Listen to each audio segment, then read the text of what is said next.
Hi. So welcome to lesson number 3, module 6 of the Big Data and Hadoop Developer course. So in this particular lesson, we will be understanding how to run Pig.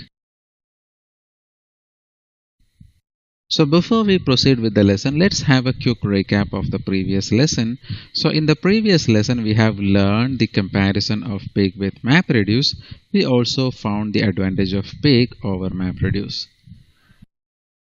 So in this particular lesson, we will be learning the Pig execution modes and how to run our Pig programs and the different steps involved in the same. So that will be the agenda for this lesson.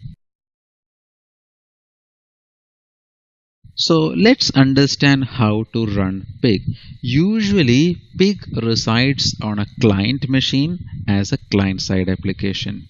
So what happens is that, let's say you connect to a Hadoop cluster and you have a Hadoop client on your laptop, you can directly install the Pig client there and start writing your Pig scripts.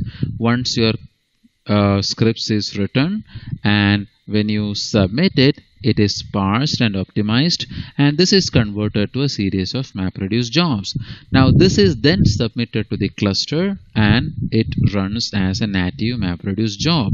Now here what we need to understand is that you don't have to install anything on the Hadoop cluster, because the Hadoop cluster just gets a MapReduce job to be executed.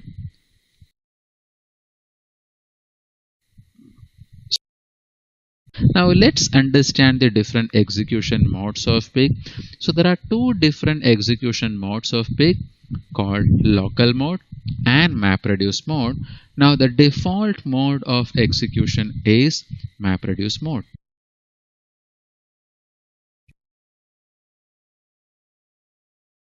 Now let's first understand what exactly is local mode. In local mode, the entire Pig process will be running in a single JVM. So here what happens is that Pig will not be connecting to the Hadoop distributed file system. Rather, it will interact with your local file system such as Linux. So it can read the data from Linux, transform the data, and submit the output again back to the local file system. Now this is really useful when you want to write and test some small Pig codes with sample data. Right? It is not really useful for actually doing the heavy lifting with Pig. Now the command to invoke the local mode is pig-x local. The second mode of Pig is called the MapReduce mode. Now this is the mode which we actually use in production.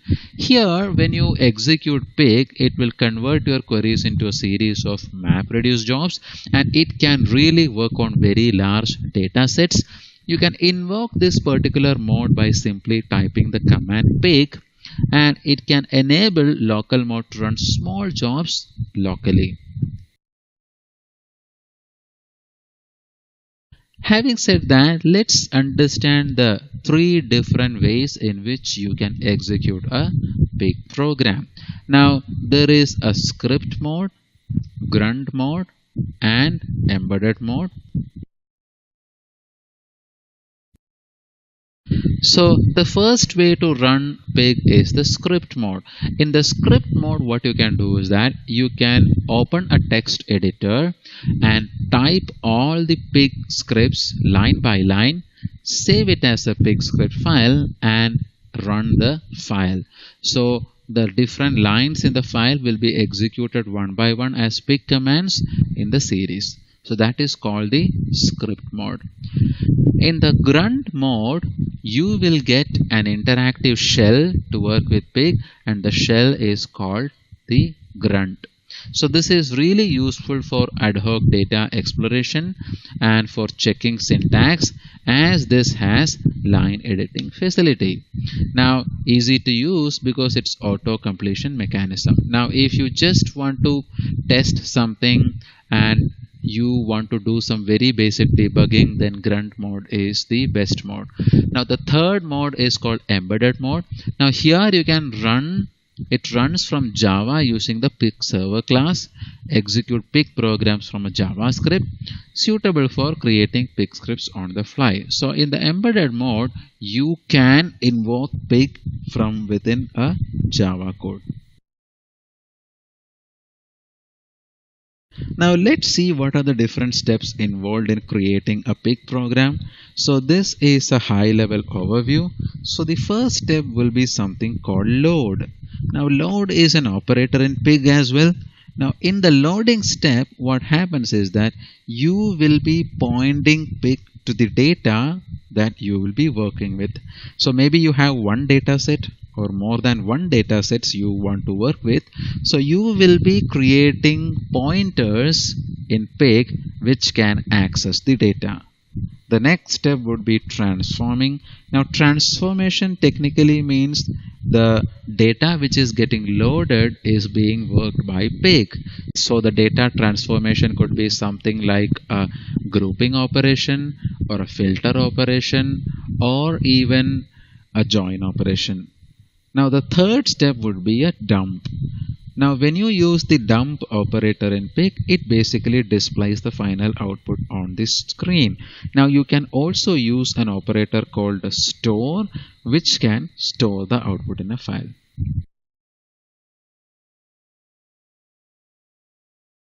So to wrap up in this particular lesson, we have learned the different pig execution modes. We also saw how to run pig in different ways and steps of a pig program. That's all for this lesson.